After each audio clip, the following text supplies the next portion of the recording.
9 Juni, studi tentang nilai kebaikan. Di kesempatan kali ini saya sebagai mahasiswa akan menjelaskan ulang isi dan makna yang sudah Bapak berikan lewat jurnal dan juga video Bapak, dan menjawab pertanyaan makna kebaikan. Tapi sebelum itu mari kita berdoa.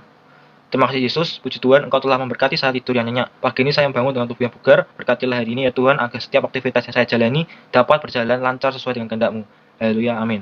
Oke, berdasarkan jurnal dan video, dijelaskan mengenai apa itu kebaikan secara universal, yaitu sebagai kebaikan yang terhindar dari pemahaman kebaikan sempit. Nah, kebaikan sempit tersendiri dapat diartikan sebagai kebaikan yang hanya dilakukan pada saat kita membutuhkan saja dan mengharapkan imbalan atas apa yang sudah kita lakukan.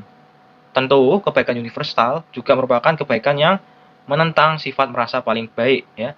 Banyak orang di dunia ini memiliki sifat merasa paling baik, merasa dirinya paling benar, padahal kita semua adalah manusia yang pastinya tidak luput dari kesalahan. Dan dengan alasan inilah Tuhan Yesus sampai turun ke bumi untuk menebus dosa manusia.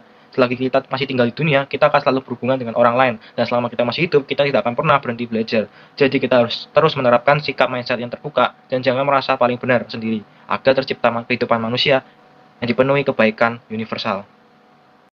Baik, selanjutnya apa itu makna kebaikan? Nah, Tuhan Yesus sendiri telah memberikan jawabannya melalui Alkitab dengan lengkap mengenai apa itu kebaikan.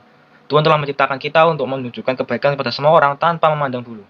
Sehingga mereka yang tidak mengenal Kristus dapat melihat perbuatan baik kita, dan kebaikan Tuhan sendiri adalah janjinya untuk orang-orang percaya kepadanya.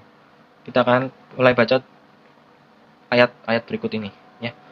Galatia 5 ayat 22-23, tetapi buah roh ialah kasih, sukacita, damai sejahtera, kesabaran, kemurahan, kebaikan, kesetiaan, kelemah lembutan, penguasaan diri, dan tidak ada hukum yang menentang hal-hal itu. Kemudian Galatia 6 ayat 10, karena itu selama masih ada kesempatan bagi kita, marilah kita berbuat baik kepada semua orang, tetapi terutama kepada kawan-kawan kita seiman. Roma 8 ayat 28, kita tahu sekarang bahwa Allah turut bekerja dalam segala sesuatu untuk mendatangkan kebaikan bagi mereka yang mengasihi Dia, yaitu bagi mereka yang terpanggil sesuai dengan rencana Allah. Roma 12 ayat 21, janganlah kamu kalah terhadap kejahatan, tapi kalahkan kejahatan dengan kebaikan. Terakhir, Mazmur 145 ayat 9, Tuhan itu baik pada semua orang dan penuh rahmat terhadap segala yang dijadikannya. Setelah kita membaca ayat-ayat yang universal ini, kita dapat menarik kesimpulan apa makna dari kebaikan. Jadi kebaikan merupakan segala perbuatan.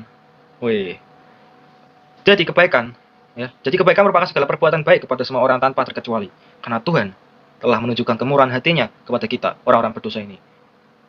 Kebaikan hati dalam diri kita merupakan anugerah terbesar dari Tuhan yang telah Tuhan berikan kepada umatnya manusia.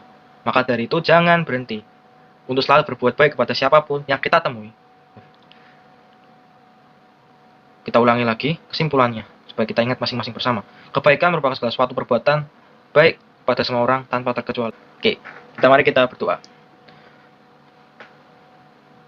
Tuhan Yesus yang penuh dengan kasih setia, saya bersyukur kepadamu atas bimbingan dan kasih-Mu yang saya alami selama saya mengerjakan tugas yang baru saya selesaikan pada hari ini. Semoga hasil yang saya sampai berguna bagi orang lain dan berkenan kepadamu. Dalam nama Tuhan Yesus, amin. Oke, sekian saja. Saya Kosama Jepri Sanjaya, pamit undur diri dan sampai jumpa di tugas selanjutnya. Dadah.